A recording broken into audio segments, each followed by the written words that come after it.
एक ऐसा मामला सामने आया है जिसने मध्य प्रदेश की सबसे प्रतिष्ठित परीक्षा एमपीपीएससी को सवालों के घेरे में खड़ा कर दिया है।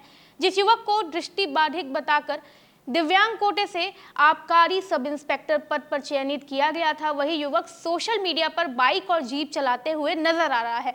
अब सोचिए कि क्या कोई ऐसा व्यक्ति जो फर्राटे से गाड़ियां चला सकता है सच में दृष्टिबाधित हो सकता है, या फिर कहीं कोई गहरी चाल चली गई है सरकारी नौकरी हथियाने के लिए। तो आखिर बिना तहकीकात के आबकारी सब इंस्पेक्टर के पद पर वो चयन कैसे किए गए, चलिए इस पूरी खबर को समझते हैं। असल में ये पूरा मामला मध्य प्रदेश लोक सेवा आयोग की साल 2022 की परीक्षा से जुड़ा हुआ है, जिसका परिणाम जो है वो 18 जनवरी 2025 को जारी किया गया था। इस परिणाम में सागर जिले के गंभीरिया इलाके में रहने वाले सत्यम रजक का चयन आबकारी विभाग में उप निरीक्षक यानी कि एक्साइज सब इंस्पेक्टर के पद पर हुआ था और उन्हें ये नियुक्ति दिव्यांग कोटे के तहत मिली थी, जिसमें उन्होंने दृष्टिबाधित यानी कम दिखाई देने वाला उम्मीदवार के तौर पर हिस्सा लिया था। लेकिन इस चयन के करीब 2 महीने बाद यानी 67 दिन बाद उज्जैन शहर के रहने वाले प्रिंस नामक एक व्यक्ति ने इस चयन को लेकर एक औपचारिक शिकायत दर्ज कर दी और इस पर गंभीर सवाल उठाए। प्रिंस यादव ने आरोप लगाया कि सत्यम रजक वास्तव में पूरी तरह से दृष्टिबाधित नहीं है, फिर भी उन्होंने जानबूझकर झूठा प्रमाण पत्र लगाकर ये दिखाया कि वो दिव्यांग है ताकि उन्हें आरक्षण का जो फायदा है वो मिल सके और कम प्रतिस्पर्धा वाले कोटे से नौकरी मिल जाए। इस शिकायत के बाद पूरे मामले में संदेह की स्थिति जो है वो पैदा हो गई और अब लोग ये जानना चाह रहे हैं कि सच्चाई क्या है और क्या सत्यम रजक ने वास्तव में नियमों का गलत फायदा उठाया है। प्रिंस यादव ने अपनी शिकायत में एक और बड़ा आरोप लगाते हुए कहा है कि सत्यम रजक के सोशल मीडिया अकाउंट पर कई तस्वीरें हैं और वीडियोस मौजूद हैं जिनमें वो आराम से बाइक और जीप चलाते हुए नजर आ रहे हैं। प्रिंस का कहना है कि कोई भी व्यक्ति अगर सच में दृष्टिबाधित हो तो खासकर 40% से ज़्यादा अगर वो दृष्टिबाधित है तो उसके लिए इस तरह से गाड़ियों को तेज़ रफ्तार में चलाना मुमकिन ही नहीं होता है। ऐसे में ये गंभीर सवाल खड़ा होता है कि क्या सत्यम रजक ने सच में अपनी दृष्टि खोई है या ये सिर्फ कागजों तक ही सीमित है। उन्होंने ये भी पूछा कि अगर सत्यम वाकई दृष्टिबाधित हैं तो उन्हें ड्राइविंग लाइसेंस किसने दी, क्योंकि भारत में दृष्टिबाधित व्यक्तियों को लाइसेंस जारी नहीं किया जाता है। वहीं अगर वो गाड़ी चलाने लायक हैं तो फिर उन्हें दृष्टिबाधित प्रमाण पत्र कैसे और क्यों मिला।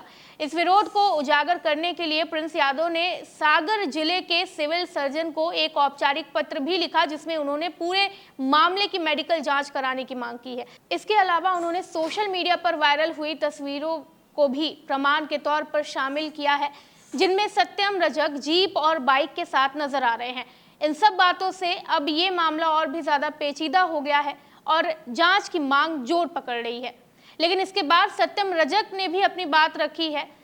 उन्होंने अपने ऊपर लगे तमाम आरोपों को बेबुनियाद और झूठा बताते हुए विस्तार से अपनी सफाई दी है। उन्होंने कहा है कि उनका ड्राइविंग लाइसेंस साल 2017 में बना था जब उनकी आंखों की रोशनी पूरी तरह से सामान्य थी। उस समय वो न केवल बाइक और कार चलाते थे बल्कि पुलिस कांस्टेबल और जेल गार्ड जैसी भर्ती परीक्षाओं में भी हिस्सा ले चुके थे जिनमें अच्छे स्वास्थ्य की ज़रूरत होती है। लेकिन कोविड महामारी के बाद खास तौर से साल 2021 से उनकी आंखों में धीरे धीरे समस्या शुरू हो गई। डॉक्टर ने बताया उन्हें कि उन्हें course disease with exudative retinopathy नाम की बीमारी हो गई है जो धीरे धीरे रेटिना पर असर डालती है और देखने की क्षमता को प्रभावित करती है। सत्यम का दावा है कि ये बीमारी समय के साथ बढ़ती है और 2023 तक उनकी आंखों की रोशनी 40% से ज़्यादा प्रभावित हो गई थी, जिसके बाद उन्होंने डॉक्टरों से मेडिकल जांच कराकर दृष्टिबाधित प्रमाण पत्र बनवाया। ये प्रमाण पत्र के आधार पर उन्होंने एमपीपीएससी की परीक्षा में दिव्यांग श्रेणी में आवेदन किया। वायरल हो रहे तस्वीरों पर उन्होंने सफाई देते हुए कहा कि सभी तस्वीरें 2021 से पहले की हैं जब वो पूरी तरीके से स्वस्थ हुआ करते थे। खासतौर पर जो तस्वीर जीप चलाते हुए सामने आई है उसके बारे में उन्होंने बताया है कि वो गाड़ी एक मैदान में खड़ी थी और उन्होंने सिर्फ पोज देने के लिए उसमें बैठकर फोटो खिंचवाई थी, न कि असल में जीप चलाई थी। उन्होंने कहा कि अब जब उनकी आंखों की हालात ठीक नहीं है तो वो गाड़ी नहीं चलाते हैं और ना ही ऐसा कोई खतरा उठाते हैं। सत्यम का कहना है कि उनके खिलाफ ये साजिश किसी के निजी स्वार्थ के चलते रची गई है ताकि उनकी नियुक्ति को रद्द करवाया जा सके। शिकायतकर्ता प्रिंस यादव ने अपनी याचिका में सत्यम रजक की नियुक्ति पर गंभीर सवाल उठाते हुए 3 अहम बिंदुओं पर जिक्र किया है जो पूरे मामले को संदिग्ध बनाते हैं। सबसे पहले उन्होंने ये कहा है कि जब कोई उम्मीदवार दृष्टिबाधित क्राइटेरिया में आता है तो उसे परीक्षा के दौरान स्क्राइब यानी कि एक सहायक लेखक की सहायता लेनी जरूरी होती है ताकि वो सवालों का जवाब बोलकर या निर्देश देकर लिखवा सके। लेकिन सत्यम रजक ने एमपीपीएससी की मुख्य परीक्षा में स्क्राइब की सहायता नहीं ली, जिससे ये सवाल खड़ा उठता है कि क्या वो उस समय वाकई दृष्टिबाधित थे।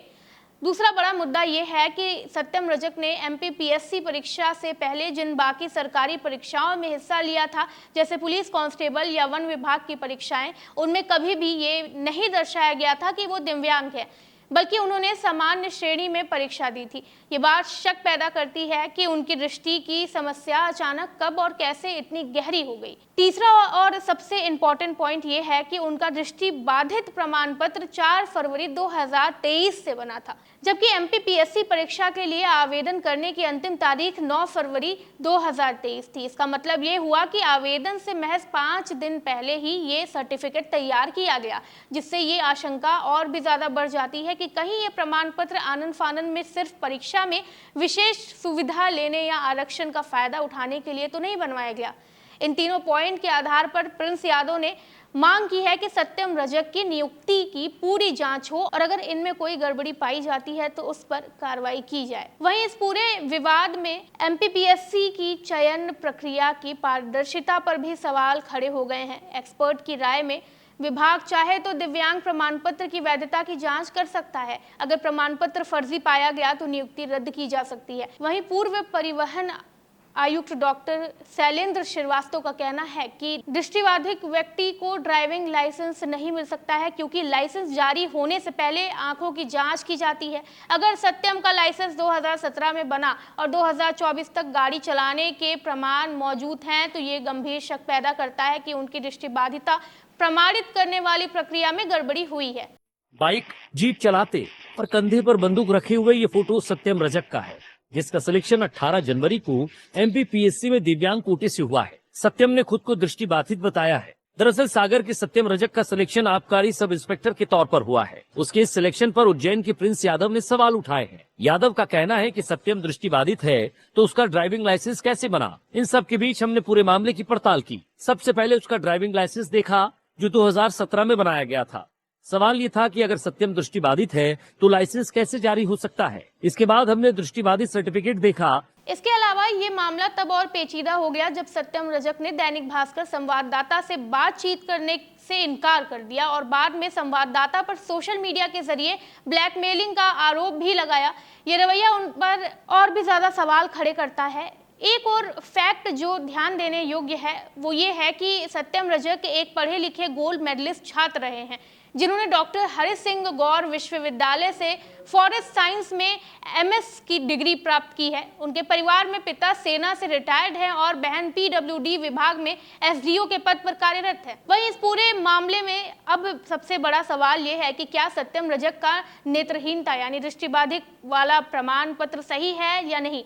उनका क्या चुनाव सच में योग्यता और नियमों के हिसाब से हुआ है या फिर एक स्वस्थ व्यक्ति ने दिव्यांग कोटे का गलत फायदा उठाया है। अब फैसला एमपीपीएससी और बाकी जिम्मेदार विभागों को करना है कि इस पूरे मामले की सही तरीके से जांच करके तय करें कि सत्यम की नौकरी जारी रखनी चाहिए या इसे रद्द कर दिया जाए। आप इस बारे में क्या सोचते हैं? आपके हिसाब से क्या सत्यम सच में दृष्टिबाधित हैं और क्या सत्यम को सच में जो है वो प्रॉब्लम है और उन्होंने जो बनवाया है प्रमाण पत्र बनवाया है या दृष्टिबाधित पत्र जो प्रमाण पत्र बनवाया है वो सही है या प्रिंस यादव जो हैं वो जो आरोप लगा रहे हैं वो सही है। आपको क्या लगता है कि एमपीपीएससी जो है उन्होंने जो है वो चयन करने में गलती की है और अगर गलती की है तो ये बहुत बड़ी लापरवाही है मध्य प्रदेश के जो MPPSC एग्जामिनेशन है उसके लिए।